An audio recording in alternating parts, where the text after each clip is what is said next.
Hey everyone, once again welcome back to Hell Garden। ये है BTTH novel का episode number 268 और इसमें फाइनली डेमोनिक फ्लेम इस दुनिया में डिसेंड करने वाली है। अब इससे कैसा बवाल मचेगा, चलो हम उसे आगे की स्टोरी में जानते हैं। उससे पहले पिछले एपिसोड का रिकैप हो जाए, क्योंकि पिछले पार्ट में हॉलो सोल का वो डेप्यूटी हॉल चीफ जिया और जियान की जोड़ी से डर के भाग गया था, तो ये पूरा मैनहॉल जियान की गिरफ्त में आ जाता है। काफी जल्दी याला भी उस ओल्ड घोस्ट गुयू को खत्म कर देते हैं। जियान के अटैक से वो मैनहॉल पूरी तरीके से तबाह हो जाता है, लेकिन जियान जस्ट पीछे मुड़ने वाला था, कोई चीज उसके ध्यान को आकर्षित करती है। ये 1000 फुट बड़ा खंबा होता है। जब जियान इस खंबे को रिमूव करता है, इसके नीचे उसे एक लाइट का क्लस्टर दिखाई दिया था। जियान सेंस करता है कि इस लाइट के क्लस्टर के अंदर एक बहुत ही फ्रेटनिंग लेवल की स्पिरिचुअल स्ट्रेंथ मौजूद है। तभी यालो पीछे से बताते हैं कि सोल एसेंस है, और इतनी सोल एसेंस को बनाने के लिए हॉलो सोल्स ने लाखों सोल बॉडीज की बलि चढ़ा दी होगी। ये सुन के जियान भी एकदम स्टैंड रह गया था। यालो कहते हैं, हालांकि मुझे नहीं पता कि हनक्लैन का एक्चुअल प्लान क्या है, लेकिन सोल बॉडीज को कैप्चर करके उन्हें रिफाइन करना ये इसी सोल एसेंस के लिए किया जा रहा है, और ये सोल एसेंस एक बहुत ही बड़ी स्कीम का पार्ट है। अब क्योंकि चीज फॉर्म हो चुकी है, ये अलाउ कहते हैं इसे बिल्कुल बर्बाद नहीं करना चाहिए। इस समय जियान की spiritual strength already heavily state के एडवांस लेवल पे पहुंच चुकी होती है। ये अलाउ कहते हैं तुम इसे कंज्यूम करो, जैसे तुम हेवली स्टेट के परफेक्ट लेवल पे चले जाओगे। एक परफेक्ट हेवली स्टेट की सोल को लेके तुम्हें उस purifying demonic Lord of flame को हासिल करने में भी हेल्प होगी। ये जान के जियान फाइनली सोल एसेंस को एक्सेप्ट कर लेता है। ये सभी वापस लौट आते हैं फॉलिन स्टार पवेलियन में, लेकिन 7-8 दिनों के बाद पूरे सेंट्रल प्लेन्स में हॉलो सोल की इस ब्रांच होल के डिस्ट्रॉय होने की खबर फैल जाती है, जिसकी वजह से स्काई मेंशन लाइंस की रेपुटेशन बढ़ने लगी थी। खैर, जब इधर ये सब हो रहा होता है, जियान थोड़ा रेस्ट करने के बाद ट्रेनिंग स्टेट में एंटर कर जाता है। उसके सामने फ्लोट कर रहा था सोल लाइट का क्लस्टर। हम जियान की सोल बॉडी को बाहर आते हुए देखते हैं, और साथ में बाहर आई थी जियान की नई हेवली फ्लेम, जिसमें वो सी हार्ट फ्लेम भी मिल चुकी है। फाइनली इस सोल एसेंस की रिफाइनमेंट और ऑब्जॉर्प्शन प्रोसेस शुरू हो जाती है। कुछ इसी तरीके से जियान शांति से अगले 1 महीने तक ट्रेन करता रहता है। तभी अचानक से जियान को सेंटर बना के एक बहुत ही खतरनाक स्पिरिचुअल प्रेशर फैलने लगता है। इसकी वजह से फॉलिन स्टार पवेलियन के सारे मेंबर्स एकदम अलर्ट हो गए थे। अगले कुछ दिनों में सिचुएशन ऐसी हो जाती है कि फॉलिन स्टार पवेलियन के कुछ हाई लेवल के एक्सपर्ट्स को छोड़ दिया जाए तो फिर कोई और उड़ नहीं पाता। इस प्रेशर की वजह से सभी को जमीन पर चलना पड़ता है, लेकिन डिसाइपल्स के लिए चीज बहुत ही फायदेमंद साबित हुई थी। वो जितना ज्यादा इस प्रेशर को एंड्योर करते हैं, उनकी स्पिरिचुअल स्ट्रेंथ उतनी बढ़ती जाती है। अब तो इन सभी डिसाइपल्स के लिए रूटीन बन गया था। वो ऐसी रेयर अपॉर्चुनिटी को बिल्कुल गंवाना नहीं चाहते थे। कुछ इस तरीके से अगले 50 दिन भी निकल जाते हैं। 50 दिन के बाद ही जियान की बॉडी से रिलीज होने वाला प्रेशर एकदम डिमिनिश होने लगा था। यालो का ग्रुप समझ जाता है कि जियान ब्रेक थ्रू के काफी करीब है। इन सभी के चेहरों पे एक अलग ही सीरियसनेस दिखाई देती है। सीन शिफ्ट हुआ था उस माउंटेन का जहाँ पे जियान ट्रेन कर रहा होता है। इस समय उसके सामने एक और जियान होता है, लेकिन इसकी बॉडी एकदम क्रिस्टल जैसी थी। अचानक से क्रिस्टल जियान की आंखें खुलती हैं। इसके सामने जो सोल एसेंस बचा हुआ रह गया था, हम इसे क्रिस्टल जियान के मुंह में जाते हुए देखते हैं। तुरंत ही जियान की सोल बॉडी में से ऐसा ओवरवेलिंग ऑरा रिलीज होता है, जिसने उसके आसपास एक तूफान बना लिया था। आसमान को काले बादल कवर कर लेते हैं। अब आगे क्या होगा चलो हम जानते हैं इस एपिसोड में। पहले से वार्निंग दे रहा हूँ, इस एपिसोड को एंड तक जरूर देखना। अभी आसमान में काले बादल छा चुके होते हैं। इनमें स्नेक्स की तरह सिल्वर लाइटिंग डांस करती है। बादलों की गड़गड़ाने की आवाजें पूरे स्टार रेल में गूंजने लगी थी। एट द सेम टाइम एक टेरिफाइंग इनविजिबल रिपल एक तूफान की तरह उस माउंटेन से फैलने लगती है। यह लोग कहते हैं क्या ही टेरिफाइंग स्पिरिचुअल फ्लक्चुएशन है। अब जब इन सभी की आंखें आसमान के फिनोमेना को देख रही होती हैं, इन सभी के एक्सप्रेशंस काफी ज्यादा ग्रेव हो चुके थे। खासकर येलो की आंखों में एक गहरा शॉक था। वो पहली बार एक्सपीरियंस कर रहे हैं कि एक परफेक्ट हेवली स्टेट की सोल कितनी ज्यादा पावरफुल होती है। पिल टावर के फर्स्ट एल्डर अपनी दाढ़ी को सहलाते हुए बोलते हैं, इस समय जियान की स्पिरिचुअल स्ट्रेंथ इतनी टेरिफाइंग हो चुकी है कि वो इसके बलबूते पे एक 2 स्टार दोशंग से फाइट कर सकता है। ये सुन के साइड में खड़ी जिया की आंखों में कुछ सरप्राइज फ्लैश हुआ था। एंशिएंट बर्ड ड्रैगन टाइप के मेंबर्स की बॉडीज बहुत ही स्ट्रांग होती हैं, लेकिन स्पिरिचुअल स्ट्रेंथ इनका वीक पॉइंट है। भले ही जिया इतनी पावरफुल हो चुकी हो, लेकिन ऐसी स्पिरिचुअल फ्लक्चुएशन की रिपल को सेंस करके उसका दिल भी थोड़ा दहल जाता है। येलो एक सीरियस आवाज में कहते हैं, रूमर्स के हिसाब से अगर किसी की सोल उस लेजेंडरी डी स्टेट में एडवांस हो जाती है तो फिर उस सोल को कोई तबाह नहीं कर सकता। अगर कोई सोल को फोर्सफुली शैटर भी कर देता है, तभी वो बचे हुए सोल फ्रैगमेंट अपने आप इकट्ठे होकर रिवॉर्ड हो जाएंगे। भले जियान की सोल का परफेक्ट हेवली स्टेट उस डी स्टेट से कंपेयर ना किया जा सके, लेकिन इसमें और एडवांस हेवली स्टेट में काफी बड़ा गैप है। पिल टावर के फर्स्ट एल्डर हंस के बोलते हैं, जब किसी की सोल परफेक्ट हेवली स्टेट में पहुंच जाती है तो उसकी फिजिकल बॉडी से अलग नहीं होती। बैटल के दौरान वो एक्सपर्ट अपनी सोल को भी सेपरेट कर सकता है, जिससे दोनों पार्टीज मिलकर साथ में काम कर सके। इन दोनों के बीच के कोऑपरेशन को कोई मैच नहीं कर सकता। इससे उस एक्सपर्ट की स्ट्रेंथ भी खतरनाक तरीके से राइज हो जाएगी। भले ही वो इस समय हंस रहे हो, लेकिन इस हंसने की आवाज में एक एनवी भी शामिल होती है। परफेक्ट हेवली स्टेट में एडवांस होने से पहले सबकी सोल बॉडीज बहुत ही कमजोर होती है। नॉर्मली इन्हें कोई बाहर निकालने की कोशिश नहीं करेगा। आखिरकार अगर उसकी सोल को नुकसान पहुंचता है तो फिर अच्छे इस डैमेज की भरपाई नहीं कर पाएंगे। लेकिन जब कोई परफेक्ट हेवली स्टेट में एडवांस कर लेता है, उसकी सोल एक दूसरे फॉर्म में एग्जिस्ट कर पाती है और इसकी स्ट्रेंथ उसकी एक्चुअल बॉडी के बराबर होगी। इस तरीके से जब वो परफेक्ट हेवली स्टेट की सोल अपनी एक्चुअल बॉडी के साथ काम करेगी तो स्ट्रेंथ एकदम एक्स्ट्राऑर्डिनरी होने वाली है। भले ही परफेक्ट हेवली स्टेट को हेवली स्टेट में कंसिडर किया जाए, लेकिन एडवांस स्टेट से एकदम अलग होती है। एक सर्टेन पॉइंट ऑफ व्यू से देखा जाए तो जब किसी की सोल परफेक्ट हेवली स्टेट में पहुंचती है तो उसे एक एक्स्ट्रा कंपेनियन मिल जाता है जो कि उसके साथ शानदार कोऑर्डिनेशन दिखाएगा। इस कंपेनियन की फाइटिंग स्ट्रेंथ अपने खुद की फाइटिंग स्ट्रेंथ पे डिपेंड करेगी। ये एक तरीके से 3000 इल्यूजनरी बॉडी जैसी दो स्किल जैसा है जो कि अवतार को फॉर्म कर सकती है, लेकिन 3000 इल्यूजनरी बॉडी से जो अवतार फॉर्म होता है उसकी स्ट्रेंथ के साथ और भी एस्पेक्ट परफेक्ट हेवली स्टेट की सोल से मैच नहीं कर सकते। अभी वो इनविजिबल स्पिरिचुअल स्ट्रेंथ पानी की लहरों की तरह बादलों में फैल गई थी। पूरे स्टार रेल में क्या हो रहा है ये सब जियान के दिमाग में रिफ्लेक्ट हो रहा होता है। इस समय अगर जियान चाहे तो वो स्टार रेल के अंदर किसी भी इंसान की इमोशनल फ्लक्चुएशन को सेंस कर सकता है। सिर्फ इन इमोशनल फ्लक्चुएशंस को सेंस करके जियान को कईयों के अंदरूनी विचारों के बारे में मालूम पड़ जाएगा। ये कंट्रोल का दूसरा फॉर्म है जो दूसरों के दिल की बातें जान सकता है। परफेक्ट हेवली स्टेट में एडवांस करने के बाद जियान को टेक्निक है गिफ्ट की तरह मिली है। वो अपने मनी मन में कहता है तो ये है परफेक्ट हेवली स्टेट। हाँ, अभी वो साफ तौर पर सेंस कर पा रहा था कि उसके से पहले की और अभी की स्ट्रेंथ में कितना बड़ा डिफरेंस है। अगर उसकी पुरानी स्पिरिचुअल स्ट्रेंथ किसी 15-16 साल के लड़के की जैसी थी तो उसकी अभी की स्पिरिचुअल स्ट्रेंथ को एक पावरफुल एक्सपीरियंस्ड वॉरियर जिसके हाथ में एक वेपन है वैसा कंसिडर किया जा सकता है। अचानक से जियान के दिमाग में एक थॉट फ्लैश हुआ था। स्विच साउंड के साथ उसकी स्पिरिचुअल फ्लक्चुएशन एकदम सैलाब की तरह फैलने लगी थी। पलक झपकती स्टार रेल के बियॉन्ड चली जाती है। ये एकदम लाइटिंग स्पीड से फैलती है। सिर्फ एक ही मिनट में जियान के आसपास के 500 किलोमीटर में क्या हो रहा है ये जियान के दिमाग में रिफ्लेक्ट हो चुका था। और तो जियान की वो फैल रही स्पिरिचुअल फ्लक्चुएशंस बिल्कुल स्लो होने का नाम नहीं लेती। ये इनविजिबल फ्लक्चुएशन अनगिनत एक्सपर्ट्स के ऊपर से जा चुकी होती है, लेकिन अगर उन एक्सपर्ट्स को छोड़ दिया जाए जिनकी सेंसेस बहुत ही शार्प है और जो इस फ्लक्चुएशन को सेंस करके अपने दिल में एक चिल फील करते हैं, तो फिर बाकी के सारे एक्सपर्ट्स जिसमें दोजन क्लास के पीक एक्सपर्ट भी शामिल हैं उनमें से कोई भी इसे सेंस नहीं कर पाता। यानी कि स्पिरिचुअल फ्लक्चुएशन अभी 500 किलोमीटर के बियॉन्ड चली गई थी। उसे बीच में कई स्ट्रॉन्ग सोल्स भी मिलती हैं। उसने आसपास के फैले हुए पहाड़ों में भी कुछ ऐसी सोल्स को डिटेक्ट किया था जो कि शांति से उसे ऑब्जर्व कर रही होती हैं। क्लियरली इन सभी एक्सपर्ट्स ने जियान की स्पिरिचुअल फ्लक्चुएशन को सेंस कर लिया है। वो फिर से रियलाइज करता है कि सैंडल पे सच में छिपे हुए एक्सपर्ट से भरा हुआ है। अपनी फैल रही स्पिरिचुअल फ्लक्चुएशन को जस्ट जियान विड्रॉ करने वाला था, अचानक से वो सेंस करता है कि उसकी सोल में से एक अजीब सी डिमांड आ रही है। उसका दिमाग तुरंत ही मूव हुआ था। उसकी स्पिरिचुअल फ्लक्चुएशन लाइटिंग स्पीड से एक दिशा की तरफ आगे बढ़ती है। अब ये स्पिरिचुअल फ्लक्चुएशन की फैलने की स्पीड इतनी तेज होती है कि फिजिकल बॉडी को भी सरपास कर चुकी थी। बस कुछ ही सेकंड्स के अंदर जियान की सोल वहां पे पहुंच चुकी थी जहां से उसे एक समनिंग फील हो रही है। वो जगह बड़ी बड़ी चट्टानों और पहाड़ों से भरी हुई होती है। जियान इस जगह के ऊपर एक एक्सट्रीमली डिस्टॉर्टेड फीलिंग को सेंस करता है। उस डिस्टॉर्टेड स्पेस में से एक सबवे सी लाइट बाहर आ रही थी। जब जियान की स्पिरिचुअल फ्लक्चुएशन इस क्रीम वाइट लाइट को टच करने की कोशिश करती है, वो अपनी सोल में से एक बहुत ही शार्प पेन को फील करता है। अचानक से ऐसे दर्द को महसूस करके एक समय के लिए जियान का दिमाग डल हो जाता है। उसकी सोल से 5 तरह की हेवली फ्लेम्स मर्ज हो चुकी हैं। कोई नॉर्मल सी हेवली फ्लेम जियान को गर्माहट भी महसूस नहीं करवा सकती, तो फिर ऐसे दर्द की तो बात ही छोड़ो। खैर, जब जियान अंदर से शॉक फील कर रहा होता है, उसके दिमाग के अंदर मिस्टीरियस लाइट क्लस्टर जिसे उसने प्योरीफाइड डेमोनिक लोटस फ्लेम के एंशिएंट मैप में से हासिल किया था, वो अचानक से इस समय ट्रेम्बल हुआ था। इसे इस तरीके से आउट ऑफ कंट्रोल होते हुए सेंस करके लगता है जियान को कुछ समझ में आ गया है। उसकी सोल बॉडी जिसके चेहरे पे शॉक भर गया था, वो डिस्टॉर्टेड स्पेस की तरफ देखती है। जियान अंदर ही अंदर बोलता है तो फिर ये वो लोकेशन है जहाँ पे purified demonic lotus flame descend होने वाली है, क्योंकि जियान के माइंड में जो मिस्टीरियस लाइट क्लस्टर है वो बस प्योरीफाइड डेमोनिक लोटस फ्लेम से ही रिएक्ट कर सकता है। और इस प्योरीफाइड डेमोनिक लोटस फ्लेम के पास ये पावर है जो जियान, जिसके पास 5 तरह की हेवली फ्लेम्स का प्रोटेक्शन है, उसे ऐसे दर्द को महसूस करवा सके। खैर, जब जियान की शॉक से भरी नजरें उस डिस्टॉर्टेड स्पेस को देख रही होती हैं, आसपास का स्पेस एकदम अनस्टेबल होने लगता है। उस स्पेस में से एक्सट्रीमली पावरफुल स्पिरिचुअल फ्लक्चुएशन बाहर आई थी। इसी दर्जा की जियान की स्पिरिचुअल फ्लक्चुएशन से टकरा जाती है। इस अचानक से आई टेरिफाइंग अटैक की वजह से जियान भी एकदम चौंक गया था। उसके दिमाग में लगातार एक बजिंग साउंड गूंजता है। वो हल्का सा गिडी फील कर रहा था। खैर, जियान का रिएक्शन भी काफी तेज होता है। वो इस अटैक को रिसीव करने के बाद भी काफी जल्दी रिकवर हो जाता है। हम उसकी सोल बॉडी को एकदम सिमटते हुए देखते हैं। साथ में जियान चिल्ला के बोलता है कौन है यहाँ पे, क्योंकि इस अटैक ने जियान को भी डैमेज पहुंचा दिया है। ये बात काफी ऑब्वियस है कि दूसरी पार्टी की स्पिरिचुअल स्ट्रेंथ जियान से बिल्कुल वीक नहीं है। इस सवाल के जवाब में एक आवाज सवाल पूछती है, तो तुम शाओ क्लैन के वो जियान हो? हाँ। उस खाली स्पेस में से बाहर आई इस आवाज को सुन के जियान अंदर से थोड़ा सा स्टार्टल्ड हो गया था। वो भी तुरंत ही स्पिरिचुअल फ्लक्चुएशन को एमिट करता है। वो कहता है कि तुम कौन हो और तुमने मेरे ऊपर अटैक क्यों किया? खैर, वो मिस्टीरियस इंसान जियान को रिप्लाई नहीं देता, बल्कि उसकी काम आवाज जियान के कानों तक पहुंचती है। वो कहता है लगता है जो सोल एसेंस तुमने मैन हॉल से कलेक्ट किया था, इसे तुम पहले से सॉलो कर चुके हो, वरना तुम्हारी सोल के लिए परफेक्ट हेवली स्टेट में एंटर करना इम्पॉसिबल था। तुम सच में वही इंसान हो जिसे कैप्चर करने मेरा हॉलो सोल कई बार फेल हुआ है। मुझे तुम में कहीं न कहीं शाओजोन की स्टाइल दिखाई देती है। ये सुन के जियान की सोल में से एक इंटेंस फ्लक्चुएशन एमिट होती है। जियान कहता है तुम हॉलो सोल के चीफ हो। आखिरकार हॉलो सोल में उसके चीफ को छोड़ के वो कौन ही एक्सपर्ट होगा जो कि अपनी सोल को इस लेवल तक ट्रेन कर सके। हॉलो सोल का वो चीफ फिर से एक इंडिफरेंट आवाज में कहता है, ओरिजिनली मैं सोच रहा था कि हमारे बीच की परेशानी को सेटल करने से पहले मैं प्योरीफाइंग डेमोनिक लोटस फ्लेम का वेट करूं, लेकिन क्योंकि तुम्हारी यहाँ पे आने की हिम्मत हुई है जहाँ पे डेमोनिक लोटस फ्लेम का जन्म होने वाला है, तो फिर तुम्हें चीफ के साथ हॉलो सोल वापस चलना होगा। मेरे हॉलो सोल्स का सोल एसेंस ऐसी चीज नहीं है जिसे तुम इतनी आसानी से एंजॉय कर सको। जैसे इंडिफरेंट आवाज जियान को सुनाई देती है, वो सेंस करता है कि उसके आसपास का स्पेस एक जेल में बदल गया है, अंग्रेजी में बोले तो प्रिजन में। उसकी सोल काफी स्लगिश फील करती है। वो हॉल चीफ बोलता है, तुम्हारी स्पिरिचुअल स्ट्रेंथ सच में काफी पावरफुल है। अनफॉर्चुनेट बात है कि तुम्हारा शरीर बहुत ही कमजोर है। वो खाली स्पेस फिर से फ्लक्चुएट होता है। एक बड़ा सा काले रंग का हाथ जिसका साइज 1000 फीट से ज्यादा का होगा, हम उसे स्पेस से बाहर आते हुए देखते हैं। ये सीधा स्पेस की तरफ आगे बढ़ता है जहाँ पे जियान लोकेटेड था। खैर, जब ये बड़ा सा काले रंग का हाथ जियान के ऊपर अटैक करने की कोशिश कर रहा था, आसमान में एक एल्डरली आवाज गूंजती है। वो आवाज कहती है, हनमे शेंग, क्या तुम्हें एक यंगर जनरेशन के एक्सपर्ट के ऊपर हमला करने में बिल्कुल शर्म नहीं आ रही है? इस काले हाथ के जितना बड़ा एक और हाथ आसमान में फॉर्म होता है, जिसके बाद एक दूसरे से टकरा जाते हैं। इन दोनों के बीच की क्लैश की वजह से जो स्पिरिचुअल स्टॉर्म फॉर्म होता है, उसने जियान की सोल को फिर से फ्री कर दिया था। अपने अटैक को इस तरीके से ब्लॉक होते हुए देख हॉल ऑफ सोल्स का वो हॉल चीफ चिल्ला के बोलता है, ओल्ड गोस्ट में ये लगी रहा था, तो फिर तुम भी इस प्योरीफाइंग डेमोनिक लोटस फ्लेम को मॉनिटर कर रहे हो। इसके जवाब में एल्डरली वॉइस कहती है, मैं बस ये चाहता हूँ कि ये चीज तुम्हारे हॉलो सोल के हाथों में न लगे। जिस पल वो स्पेशल प्रिजन शैटर हुआ था, एक एल्डरली वॉइस जियान के दिमाग में पहुंचती है। वो कहती है, तुम यहाँ से चले जाओ। जियान को ऐसा लगता है जैसे उसकी सोल को किसी ने एक तेज धक्का दे दिया है। उसके कानों में एक थंडर जैसी आवाज जाती है। अगले ही पल में वो नोटिस करता है कि उसकी सोल फिर से उसके माइंड में लौट आई है। अभी जियान के चेहरे को पसीने ने कवर करके रखा था। जब जियान की सोल उसकी बॉडी में वापस लौटती है, फॉलिंग स्टार पोजीशन से कई हजारों मीटर दूर एक हरा भरा मैदान होता है। इस समय एक गाय घास को खा रही थी, लेकिन हम इस गाय के ऊपर एक बंदे को देख सकते हैं। इसकी उम्र वही 16-17 की होगी। वो धीरे से अपने सर को उठा के नॉर्थ वेस्ट की डायरेक्शन की तरफ देखता है। इस समय उसके चेहरे पे एक पुराना एक्सपीरियंस एक्सप्रेशन होता है। ऐसा लगता है जैसे लड़का इस दुनिया में सब कुछ देख चुका है। इन आंखों में एक अलग ही चमक थी। वो लड़का बड़बड़ाते हुए बोलता है, जब डेमोनिक फ्लेम का जन्म होगा तो फिर एक्सपर्ट्स के बीच में ब्लडी बैटल्स कैसे बच सकती हैं। तुरंत ही वो अपनी चाबुक को हल्के से फटकारता है। वो गाय आगे की तरफ चली जाती है। सीन वापस से माउंटेन के टॉप का दिखाया जाता है। इस समय जियान ने अपनी आंखें खोल ली थी। उसका पूरा शरीर पसीने से नहा गया था और जियान की आंखों को ग्रेव एक्सप्रेशन ने कवर कर लिया होता है। उसने एक्सपेक्ट नहीं किया था कि वो ऐसे समय पे हॉलो सोल के हॉल चीफ से मिलेगा। अगर वो मिस्टीरियस एक्सपर्ट जियान की हेल्प नहीं करता तो उसके लिए हॉल चीफ के चंगुल से बाहर आना परेशानी भरा होता। हालांकि स्पिरिचुअल कोलिजन के मामले में जियान की स्पिरिचुअल स्ट्रेंथ हॉलो सोल के चीफ से बिल्कुल वीक नहीं है, लेकिन जैसा कि चीफ ने कहा था, उसकी और जियान की एक्चुअल स्ट्रेंथ में बहुत बड़ा गैप है। जियान गहरे से अपनी सांस को छोड़ता है। उसने अपनी तेज दिल की धड़कनों को सरप्राइज कर लिया था। वो बड़बड़ाते हुए बोलता है, हॉलो सोल के चीफ की स्ट्रेंथ कहीं ना कहीं जिया से भी हाई होगी। ये वाला मैटर कुछ ज्यादा ही डेंजरस था। वो बंदा सच में हॉलो सोल का चीफ कहलाने का वर्दी है। सिर्फ उसकी सोल ने ही जियान को हेल्पलेस फील करवा दिया था। जियान अपनी आईब्रोज को निट करके बोलता है, लेकिन आखिर वो मिस्टीरियस एक्सपर्ट कौन था? मुझे नहीं लगता कि मैं इतने स्ट्रॉन्ग इंसान को जानता हूँ, और उसने मेरी हेल्प क्यों करी? और फाइनली जियान के दिमाग में एक आइडिया आया होता है कि सेंट्रल पेज में किस तरीके से हिडन एक्सपर्ट्स भरे हुए हैं। उसकी परफेक्ट हेवली सोल के बाद भी जियान लगभग कैप्चर हो ही गया होता। जियान की आंखें फ्लिकर होती हैं। वो कहता है, अगर वो मिस्टीरियस एक्सपर्ट मेरी हेल्प करने के लिए तैयार है तो फिर वो मेरा दुश्मन तो नहीं हो सकता। अगर मैं उसकी आइडेंटिटी के बारे में पता लगा पाता हूँ, ये मेरे लिए काफी बड़ी हेल्प होगी। वो मिस्टीरियस एक्सपर्ट जिसने जियान को बचाया था, उन दोनों के बीच की बातचीत को सुन के मालूम पड़ता है कि वो हॉलो सोल के चीफ से बिल्कुल नहीं डरता। उन दोनों की सोल्स के बीच की जब क्लैश हुई थी, तब भी मिस्टीरियस एक्सपर्ट बिल्कुल डिसएडवांटेज में नहीं गया था, और तो और जियान हॉल चीफ की आवाज में एक डर को भी महसूस कर सकता था। इस कॉन्टिनेंट में ऐसे बहुत सारे एक्सपर्ट्स नहीं है जो कि हॉलो सोल के चीफ जैसे एक्सपर्ट को डरा सके। जियान काफी समय तक सोचता रहता है, लेकिन उसके दिमाग में कोई भी आइडिया नहीं आता। वो बेचारा अपने सिर को हिला ही सकता था। उसकी आंखें नॉर्थ वेस्ट की तरफ देखती हैं और नाकों में उसकी हेवली फ्लेम डांस कर रही थी। इस स्पिरिचुअल टूर में जियान का काफी फायदा हुआ है। वो सिर्फ हॉलो सोल के चीफ से ही नहीं मिल पाया, बल्कि उसे उस लोकेशन के बारे में मालूम पड़ गया जहाँ पे डेमोनिक फ्लेम जन्म लेने वाली है। लगता है वो डिस्टॉर्टेड स्पेस अपने अंदर प्योरीफाइंग डेमोनिक लोटस फ्लेम को सील करता है। लेकिन जिस तरीके से हॉलो सोल का चीफ और वो मिस्टीरियस एक्सपर्ट वहाँ पे अपीयर हुआ था, ये बात काफी ऑब्वियस है कि ऐसे एक्सपर्ट्स ने उस जगह को पहले से डिस्कवर कर लिया है। इस वजह से लगता है वो पहले से इस जगह की रखवाली कर रहे हैं। जियान का इस बार हॉलो सोल के चीफ से मिलना ये अपने आप को कैप्चर होने के लिए डिलीवर करने जैसा था। जियान अपने दोनों हाथों को रगड़ के बोलता है, जैसी उस स्पेस की डैमेज लग रही थी। ये बात काफी ऑब्वियस है कि प्योरीफाइंग डेमोनिक लोटस फ्लेम उस जगह से बाहर आना चाहती है। शायद ये अगले कुछ दिनों में इस दुनिया में डिसेंड होगी। खैर, हॉलो सोल के चीफ के साथ इस कोलिजन के बाद जियान अपनी स्ट्रेंथ को और भी बेटर तरीके से समझ गया है। अगर वो सच में हॉलो सोल के चीफ से फिर से मिलता है तो उसके पास जीतने के कोई चांसेस नहीं होंगे। इस वजह से चाहे कीमत कितनी महंगी हो, उससे प्योरीफाइंग डेमोनिक लोटस फ्लेम को हासिल करना होगा। जियान की अभी की स्ट्रेंथ के साथ अगर वो प्योरीफाइंग डेमोनिक लोटस फ्लेम जैसी फ्लेम को हासिल करता है, तभी उसकी स्ट्रेंथ बढ़ सकती है। उस समय उसे हॉलो सोल के चीफ से भी डर करने की जरूरत नहीं होगी। खैर होलो सोल के चीफ के पीछे वो और भी टेरिफाइंग हन क्लैन खड़ा हुआ है। अगर जियान होलो सोल से भी डील नहीं कर सकता तो फिर वो हन क्लैन से क्या ही टकरा पाएगा। वो अभी तक ये नहीं भूला है कि फ्राइटनिंग फैक्शन उसके एंसेस्टर शाओज़ान के मौत का कारण है। जियान अपनी फिस्ट को क्लेंच करता है। वो अपने माथे को रगड़ते हुए बोलता है, मुझे प्योरीफाइड डिमोनिक लोटस फ्लेम हासिल करनी ही होगी। उसके सर में वो मिस्टीरियस लाइट का क्लस्टर जिसे उसने एंशिएंट मैप में से हासिल किया था, उसकी सोल के उसकी बॉडी वापस लौटने के बाद बिल्कुल शांत हो गई है। भले जियान की spiritual strength perfect heavily state तक पहुंच गई हो, लेकिन तब भी वो उस लाइट क्लस्टर में एंटर नहीं कर पा रहा है। जियान अपनी भौहें से कोड़ के बोलता है, लगता है चीज सच में प्योरीफाइंग डिमोनिक लोटस फ्लेम से रिलेटेड है। इसे उस प्योरीफाइंग डिमोनिक लोटस सेंट नहीं छोड़ा होगा। आखिर इस चीज को इस्तेमाल कैसे किया जाएगा? उसने 10-15 साल भटकने के बाद इन सारे एंशिएंट मैप फ्रेगमेंट्स को इकट्ठा किया था, लेकिन अंत में जाके उसे वही सीक्रेट मालूम पड़ता है जैसे और लोग पहले से जानते हैं। अगर उस लाइट क्लस्टर का कुछ भी यूज नहीं हुआ तो फिर जियान ऐसा फील करता है कि उसे प्योरीफाइंग डिमोनिक लोटस फ्लेम को अपनी कब्र से बाहर निकाल के थोड़ी ढंग से बातचीत करनी चाहिए। खैर वो चाहे कितना भी दिमाग पर जोर डाल रहा हो, एट द एंड वो हेल्पलेस ही फील करता है। जियान अपने फालतू के विचारों को दबा के खड़ा हो गया था। उसके दिमाग में एक थॉट फ्लैश हुआ था, आईब्राउ से उसकी स्पिरिचुअल स्ट्रेंथ बाहर आती है। ये ग्लोमरेट होकर एक इंसानी फिगर में बदल जाती है। इस समय जियान अपने सामने खड़े स्पिरिचुअल फिगर को देख रहा होता है जिसकी अपीयरेंस एकदम उसके जैसी है। सामने के जियान का चेहरा एकदम लाइफ से भरा हुआ था। ये बिल्कुल किसी अवतार जैसा नहीं लगता। इन दोनों को एक बार देखने पे ऐसा लगता है जैसे दोनों ट्विंस हैं। जियान स्माइल के साथ अपने सामने खड़े जियान को देखता है। उसका हाथ आगे बढ़ गया था। वो जियान जो कि जियान की सोच से बना हुआ है, हम उसके चेहरे पे भी स्माइल को आते हुए देखते हैं। और अपने हाथ को आगे बढ़ा के जियान से हैंडशेक करते हुए बोलता है, प्लीज मेरा अच्छे से ध्यान रखना। ये सीन सच में बहुत ही कॉमिकल नजर आता है। तभी आसमान में एक हल्की सी फ्लक्चुएशन अपीयर होती है। एक ग्रुप अपीयर हो गया था। जब वो दोनों जियानों को हैंडशेक करते हुए देखते हैं, इन सभी के चेहरे स्टार्टेड हो गए थे। जिया सरप्राइज से भरी आवाज में कहती,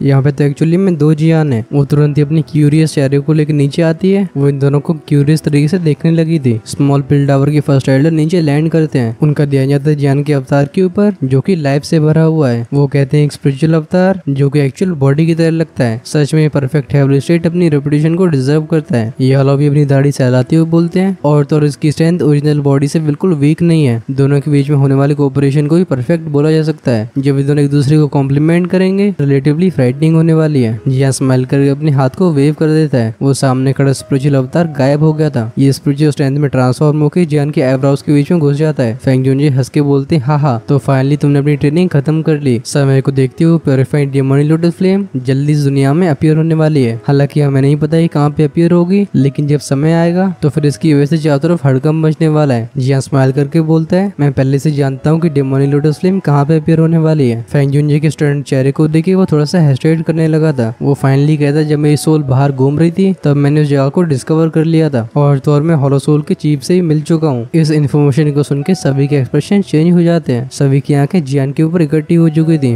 वो होलो सोल का चीफ एक बहुत ही पावरफुल लेवल का एग्जिस्टेंस है। उसे होलो सोल में सबसे मिस्टीरियस इंसान बोला जा सकता है। सेंट्रल पेंस में कोई भी उसकी स्ट्रेंथ के ऊपर डाउट नहीं कर सकता। ये वाला सीरियस आवाज में कहते हैं, क्या हुआ? जियान अपने हाथों को फैला के पूरे मामले को रफली एक्सप्लेन करता है। ये वाला अपनी भौहें से गोड़ के बोलते हैं, लगता है होलो सोल इस प्योरीफाइड डिमोनिक लोटस फ्लेम को सच में टारगेट कर रहा है। वो पहले से उस जगह को डिस्कवर कर चुके हैं। वो कुछ समय तक सोचने के बाद बोलते हैं, हाल फिलहाल में उस मिस्टीरियस एक्सपर्ट की आइडेंटिटी के बारे में पता नहीं लगा पा रहा हूँ, लेकिन क्योंकि उसने तुम्हारी हेल्प कर रही है वो हमारा फ्रेंड ही होगा। ये सुन के जियान हल्के से नोट कर देता है। ये लोग जियान से कहते हैं, होलो सोल के चीफ के रिगार्डिंग तुम ज्यादा परेशान मत होना। जब purifying demonic lotus flame appear होगी, ये एक बहुत ही बड़ी इवेंट को क्रिएट करने वाली है। उस समय वो एंशिएंट क्लैंस अपने हाथों पे हाथ रख के नहीं बैठने वाले। ऑफ कोर्स इसमें गू क्लैन भी होने वाला है। उस समय होलो सोल के चीफ से डील करने के लिए नेचुरली कई एक्सपर्ट्स होंगे। हमें बस उस मौके का इंतजार करना है जब हम प्योरीफाइंग डिमोनिक लोटस फ्लेम को सबड्यू कर सकें। ये कहने के बाद यालो अपने हाथों को क्लेंच करते हैं। हाथ में एक जेड बोतल अपीयर हुई थी। इस जेड बोतल को एक पिल क्लाउड ने कवर करके रखा होता है और इसके अंदर एक डार्क रेड मेटल पिल होती है। इस बोतल के अंदर से एक अनयूजुअली आइसी ऑरा फैल रहा होता है। तुरंत ही इस पिल के 100 मीटर के दायरे में हम सफेद आइस फ्लेक्स को गिरते हुए देखते हैं। यालो कहते हैं, नहीं येलो स्प्रिंग पिल है। जब तुम पिछले 2 महीने से यहाँ पे ट्रेन कर रहे थे तो फिर मैंने और फर्स्ट एडलर ने मिलकर इसे सक्सेसफुली रिफाइन कर लिया। जब जेनेस जेड बोतल को हाथ में पकड़ता है, अपने पैरों से सर तक वो एकदम ठंडा फील करता है। अपने आप ही उसके मुंह से गहरी सांस बाहर आई थी, लेकिन ये सांस उसके मुंह से जस्ट बाहर ही गई होती है, तभी एक आइस के पिलर में बदल पिघल के नीचे गिर के क्रैक हो जाती है। इस पिल को देख के जियान की आंखें चमकने लगती है। वो दोनों को थैंक्स बोलता है। जियान कहता है सच में 9 इंग येलो स्प्रिंग पिल है। टीचर और फर्स्ट एडर आप दोनों का बहुत बहुत धन्यवाद। ये 9 इंग येलो स्प्रिंग पिल एक टियर 9 की ट्रेजर पिल होती है। भले ही फर्स्ट एडर और येलो साथ में काम कर रहे हो, लेकिन इन दोनों के लिए इसे रिफाइन करना आसान नहीं रहा होगा। येलो स्माइल के साथ बोलते हैं अब क्योंकि सब कुछ रेडी हो चुका है, हमें बस प्योरीफाइड डिमोनिक लोटस फ्लेम के जन्म लेने का इंतजार करना है। अब क्या हम इसे हासिल कर पाएंगे, ये तो फेट पे डिपेंड करेगा। आखिरकार जितनी बार इस दुनिया में ये purified demonic lotus flame appear हुई है, इसे कोई भी सबड्यू नहीं कर पाया है। जियान शांति से नोट करता है। वो कहीं न कहीं समझता था कि इस प्योरीफाइड डिमोनिक लोटस फ्लेम को सबड्यू करना कितना कठिन होगा, लेकिन रिगार्डलेस चाहे कुछ भी हो, उसे अपना बेस्ट ही देना होगा। जियान जो कि सफलतापूर्वक अपनी सोल को परफेक्ट हेवली स्टेट तक ले जा चुका होता है, वो आगे के दिनों में काफी फ्री हो जाता है। अलायंस ने अपनी जासूसों को भी डिस्पैच कर दिया था। जहाँ पे जियान की सोल पहुंची थी, वो वहाँ पे जाके इन्वेस्टिगेशन शुरू कर देते हैं। हालांकि अकेले स्काई मैंशन अलायंस ही नहीं होती जो कि अभी एक्शन ले रही है। सेंट्रल प्लेन्स के वो एंशिएंट सेक्ट्स और फैक्शंस जो कि ज्यादातर अपने आप को रिवील नहीं करते, इससे उन सभी का ध्यान उस एरिया पे ही होता है। इस प्योरीफाइड डिमोनिक लोटस फ्लेम की अपीयरेंस की वजह से वो सारे सीक्रेटिव और ओपन फैक्शंस जिनके पास सफिशिएंट पावर है, इससे उनमें हड़कंप मचा हुआ था। वो पहाड़ों से भरा जंगल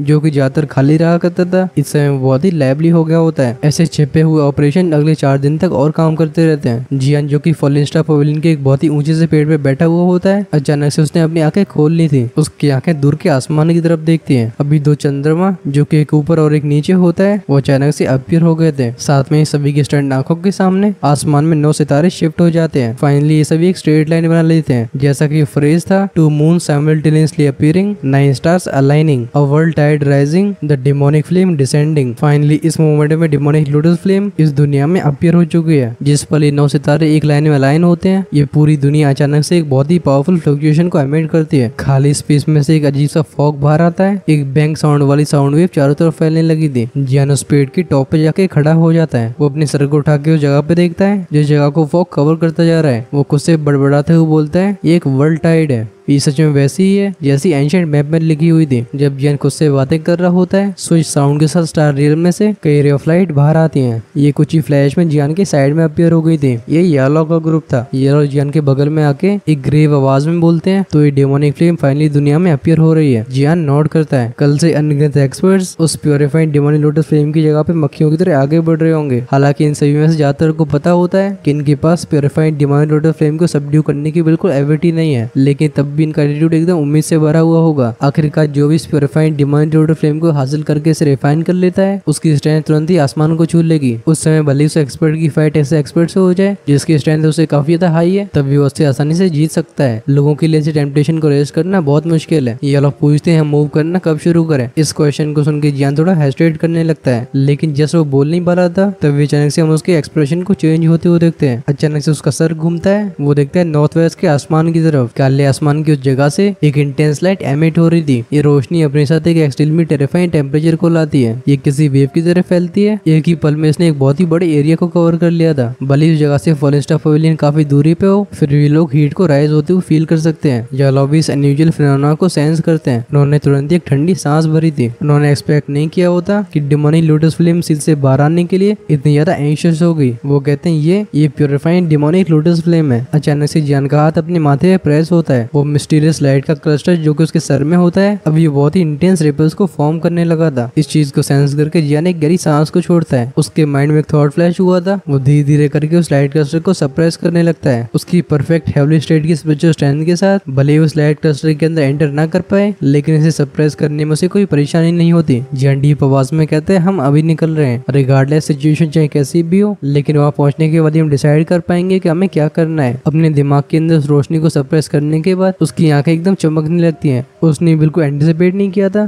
कि इस डिमोनिक फ्लेम इतनी तेजी से फैलने वाली है। हो सकता है कि अब तक पहले से कई एक्सपर्ट्स इसकी तरफ निकल गए हों। जियान की टोली को जल्द से जल्द उस जगह पे पहुंचना होगा। भले उन्हें तुरंत ही एक्शन लेने की जरूरत ना पड़े, लेकिन वहाँ पे पहुंच के सिचुएशन के बारे में पता लगाना बहुत जरूरी है। भले जियान के डिसीजन को सुन के येलो थोड़े स्टार्टेड हो गए हो, लेकिन वो फालतू में सवाल नहीं पूछते। उनके मुंह से एक सीटी की आवाज बाहर आती है। जैसे ही विसल पूरे स्टार रेम में फैलती है, फॉलिन स्टार पवेलियन के अलग अलग पार्ट से हम कई फिगर्स को आसमान में आते हुए देखते हैं। आसमान में फ्लोट कर रहे इन सभी लोगों के सब सबसे सामने वो स्मॉल पिल टावर के फर्स्ट एडलर होते हैं और इनके बगल में थे एंसेस्टर होयन और फ्लावर सेक्टी फेरी चिंग और फेरी हुआ। ये लोग स्माइल करके जियान को बताते हैं ये हमारी ट्रिप बहुत ही क्रिटिकल है, इस वजह से मैंने इन सभी को 2 दिन पहले से इनवाइट कर दिया था। ऑफ कोर्स यालो के एक्शन से जियान को कोई परेशानी नहीं होती। इस समय जियान के पास जितनी स्ट्रेंथ ज्यादा होगी उसके सफल होने के चांसेस उतने ज्यादा बढ़ जाएंगे। जियान डीप आवाज में कहते हैं एवरीवन हमारी ट्रिप एकदम डेंजर से भरी हुई है। अगर आपके सामने कोई ऐसा खतरा आता है जिसे देख के आपको लगता है कि आप इसके मैच नहीं हो तो प्लीज विथड्रॉ कर लेना। हमारे लिए सबसे जरूरी अपनी स्ट्रेंथ को बचाना है। उसके सामने जो भी एक्सपर्ट्स मौजूद होते हैं इन्हें अलायंस की सबसे एलीट फोर्स बोला जा सकता है। अगर इनके नुकसान ज्यादा बड़े होते हैं तो फिर अलायंस के कोर को नुकसान पहुंचेगा। भले ही प्योरीफाइंग डिमोनिक लोटस फ्लेम पे डकैती डालना जरूरी हो बट उसके लिए फालतू में सेक्रीफाइस करना बिल्कुल जरूरी नहीं है। जियान के ऑर्डर्स को सुन के सारे फिगर्स जो कि आसमान में खड़े हुए थे वो रिस्पेक्टफुल आवाज में यस बोलते हैं। इस समय अलायंस के अंदर जियान की रेपुटेशन और स्ट्रेंथ येलो जैसे ओल्ड मॉन्स्टर से बिल्कुल कम नहीं है। उसके शब्दों के खिलाफ किसी की जानने की हिम्मत नहीं होती। इन सभी को एग्री करते हुए देख जियान फालतू अननेसेसरी शब्दों का इस्तेमाल नहीं करता। अपने हाथ को वेव करके जियान की बॉडी रे ऑफ लाइट में ट्रांसफॉर्म होकर स्टार रेम के बाहर की तरफ जाने लगती है। फिर बाहर पहुंचने के बाद ये सभी लाइटिंग स्पीड के साथ लोकेशन की तरफ जाते हैं जहाँ पे वो डेमोनिक फ्लेम अपीयर हुई है। जियान के पीछे एक बड़ा सा ग्रुप होता है। खैर जब फॉलिंग स्टार पवेलियन ने मूव करना शुरू कर दिया था इस समय सेंट्रल पेंस के अलग अलग सेक्ट्स और फैक्शंस अपने अपने ग्रुप्स को डिस्पैच कर चुके होते हैं, जिसके वजह से सभी बजिंग साउंड के साथ फुल स्पीड से डेमोनिक फ्लेम की तरफ आगे बढ़ जाते हैं। सबको पता होता है कि उनकी डेस्टिनेशन सेंट्रल पेंस के नॉर्थ वेस्टर्न रीजन में है। यह भी कहा जा सकता है कि एक ही रात के अंदर पूरा सेंट्रल पेंस एकदम मैस में बदल चुका होता है। सीन फिर से शिफ्ट हुआ था। हमें एक स्विच वाला लाउड साउंड सुनाई देता है। ये आवाज एक बड़े से ग्रुप के आगे बढ़ने की होती है। जियान अपने सिर को उठाता है। उसकी आंखें सामने के एरिया को ऑब्जर्व करती हैं। जहाँ पे वो देख रहा होता है वहाँ पे किसी सन की तरह एक बहुत ही इंटेंस लाइट एमिट हो रही होती है। वो कहता है जहाँ पे डेमोनिक फ्लेम अपीयर हुई है हम उसके 500 किलोमीटर के दायरे में एंटर करने वाले हैं। जैसे जैसे वो जगह को अप्रोच करते जा रहे थे wave after wave terrifying heat इनके ऊपर हमला करती जाती है। भले इस ट्रिप में आए सारे लोग एक्सट्रीमली पावरफुल इंडिविजुअल्स हो लेकिन तब भी इन सभी को पसीने ने कवर करके रखा था। जियान अपने सर को घुमा के अपने पीछे ग्रुप को देखता है। उसकी आईब्रोज नेट हो गई थी। वो कहता है ये प्यूरिफाइड डेमोनिक लोटस फ्लेम सच में अपने नाम की वर्दी है। सिर्फ इसकी गर्मी को ही 6 स्टार डोजन से नीचे वाले एक्सपर्ट्स रेज नहीं कर सकते। अगर इस कॉन्टिनेंट की बात करी जाए तो एक 6 स्टार डोजन को एक टॉप टियर का एक्सपर्ट कंसिडर किया जाता है, लेकिन इस लेवल का एक्सपर्ट इस प्यूरिफाइड डेमोनिक लोटस फ्लेम की रेवेंट हीट के सामने बस टिक ही पाएगा। इस हीट को फील करके जियान भी बता पा रहा था कि ये प्यूरिफाइड डेमोनिक लोटस फ्लेम कितनी टेरिफाइंग होने वाली है। जिया की प्रिटी आंखें ऐसे में चारों तरफ देख रही थी। वो जियान से कहती है जियान इस ट्रिप के दौरान हमें करीब 10 ग्रुप मिल चुके हैं। साफ तौर पे इन सभी का गोल वो डेमोनिक फ्लेम है। लगता है इस बार एक ब्लडी बैटल होकर ही रहेगी। ये सुन के जियान नोट कर देता है। यहाँ तक पहुँचते पहुँचते जियान को सच में कई सारे लोग मिलते हैं लेकिन वो इनसे बातचीत नहीं करता। हालांकि अगर ओवरऑल बोला जाए तो ये सभी लोग काफी पावरफुल होते हैं लेकिन ये स्ट्रेंथ भी प्योरीफाइंग डेमोनिक लोटस फ्लेम के ऊपर डकैती डालने के लिए काफी नहीं है। उसकी आंखें सामने के एरिया को ध्यान से स्कैन करती हैं। वो अपने मनी मन में कहता है कि हन क्लैन और बाकी के एंशिएंट क्लैंस यहाँ पहले ही पहुंच गए होंगे। वो फिर से अपने हाथ को वेव करके एक डीप आवाज में कहता है हमें अपनी स्पीड बढ़ानी होगी। जियान के लेवल का एक्सपर्ट इस 5 किलोमीटर के दायरे को बस कुछ ही मिनट्स में कवर कर सकता है। हालांकि जियान की टोली को कई ग्रुप डिले कर रहे थे लेकिन तब भी ऐसा भी उस माउंटेन्स रीजन में करीब 20 मिनट के अंदर ही पहुंच जाते हैं जहाँ पे डेमोनिक लोटस फ्लेम अपीयर हुई है। इस समय वो हरा भरा जंगल पूरी तरह से बंजर हो चुका था। हमें बस एक क्रीम व्हाइट रेगिस्तान दिखाई देता है। जमीन में से एक टेरिफाइंग हीट रेडिएट हो रही थी जिसकी वजह से 500 किलोमीटर के रेडियस का एरिया कई डिस्टॉर्शन को रिवील करता है। अपने सामने आए इस बड़े से रेगिस्तान को देख के यह लॉबी गर्म सांस भरते हैं। हाँ क्योंकि यहाँ पे ठंडी सांस मौजूद ही नहीं थी। उनका चेहरा शौक से भरा हुआ था। वो कहते हैं प्योरीफाइड डेमोनिक लोटस फ्लेम क्या ही टेरिफाइंग फ्लेम है। इसने इतने बड़े जंगल को एक बंजर में बदल दिया है। ये सुन के जियान हल्के से नोड करता है। उसकी बॉडी में से एक फ्लेम बाहर आती है। ये अलायंस के हर एक मेंबर को कवर कर लेती है। ऐसा होने के बाद ही सभी को थोड़ी सी डर से निजात मिलती है। फिर जियान अपने सिर को उठा के आसमान की तरफ देखता है। वो जगह पहले से स्प्रेड हो चुकी होती है। उस टूटी हुई जगह से एक क्रीम व्हाइट लाइट लगातार नीचे आ रही थी। ये लाइट ऐसे टेरिफाइंग टेम्परेचर को एमिट करती है जो कि सीधा सोल को भी डैमेज पहुंचा सके। ऐसे सीन को देख के जियान एक्सप्लेन करते हुए बोलता है वो स्पेशल से जो कि प्योरीफाइड डेमोनिक लोटस फ्लेम को सील किया करती थी अब वो पहले से ही टूट चुकी है लेकिन डेमोनिक लोटस फ्लेम अपीयर नहीं हुई। लगता है वो अब भी उस रियल्म के अंदर ही है। जो आप सभी क्रीम व्हाइट लाइट को देख रहे हो ये बस उसकी बची हुई हीट है। भले ही जिया की स्ट्रेंथ इतनी हाई हो चुकी हो तब भी जियान के शब्दों को सुनकर वो एकदम चौंक जाती है। इस डेमोनिक फ्लेम की लिंगरिंग हीट में इतनी पावर है कि वो इस पूरी माउंटेन रेंज को एक रेगिस्तान बना दे। तो फिर उस रियल्म के अंदर वो फ्लेम कितनी ज्यादा पावरफुल होगी। जियान की टोली को डेजर्ट के अंदर आए हुए या समय नहीं हुआ होता तभी सारे डायरेक्शन से कई स्विशिंग साउंड सुनाई देने लगती हैं। कई लोग उस ब्रोकन स्पेस से थोड़ी दूरी पे अपीयर होते हैं। जब वो इस क्रीम व्हाइट डेजर्ट को देखते हैं इनकी आंखों में हॉरर भरा हुआ था। इन सभी को पहले से पता होता है कि आज की रात से पहले ये माउंटेन रेंज एकदम लाइफ से भरी हुई थी। यालो की आंखें उस टूटे हुए स्पेस को काफी लंबे समय समय तक देखती रहती हैं। वो कहते हैं देखने से ऐसा लग रहा है जैसे अगर हम प्योरीफाइंग डेमन लोटस फ्लेम को हासिल करना चाहते हैं तो फिर हमें उस रेलम के अंदर एंटर करना होगा। ये सुन के जियान अपने सिर को हिलाता है। वो कहता है हमें इतनी जल्दबाजी करने की जरूरत नहीं है, ये जगह हर तरह के खतरों से भरी हुई है, सबसे आगे जाने की हमारे पास क्वालिफिकेशंस नहीं है। उस स्पेस को देख के जियान भी एकदम डेंजर फील कर रहा था, कहीं उसका ग्रुप उसके अंदर एंटर करता है तो फिर लौट के वापस आने वाले बस कुछ एक दो ही होंगे। ये सुन के यालो नोट करते हैं क्योंकि वो खुद एक एल्केमिस्ट है। वो नेचुरली डिटेक्ट कर पा रहे हैं कि उस टूटे हुए स्पेस के अंदर की जगह कितनी भयानक होगी। जब जियान का ग्रुप केयरफुल तरीके से वेट कर रहा होता है, उनसे थोड़ी दूर का स्पेस एकदम फ्लक्चुएट हुआ था। उस फ्लक्चुएशन में से एक काला धुआं चारों तरफ फैलने लगा था। एक फ्राइटनिंग ऑरा जिसकी वजह से चच्चों का एक्सप्रेशन चेंज हो जाए वो जगह से चुपचाप से फैलने लगता है। ये सभी के ध्यान को अपनी तरफ आकर्षित करता है। सभी की आंखें देखती हैं उस स्पॉट को जहाँ पे वो डेंस ब्लैक फॉग अपीयर हुआ है। अंत में जाके वो काला धुआं बिखर गया था। सभी की आंखों के सामने कई ह्यूमन फिगर्स अपीयर होते हैं। जब यालो की टोली उस काले कपड़ों वाले बंदे को देखती है जो कि इस ग्रुप को लीड कर रहा है, इन सभी की आंखें एकदम नैरो हो जाती हैं। ये बंदा एक बहुत ही फ्राइटनिंग ऑरा को रखता है। इससे देख के सभी लोग अपनी दुर्गे को सर्कुलेट करना शुरू कर देते हैं। यालो कहते हैं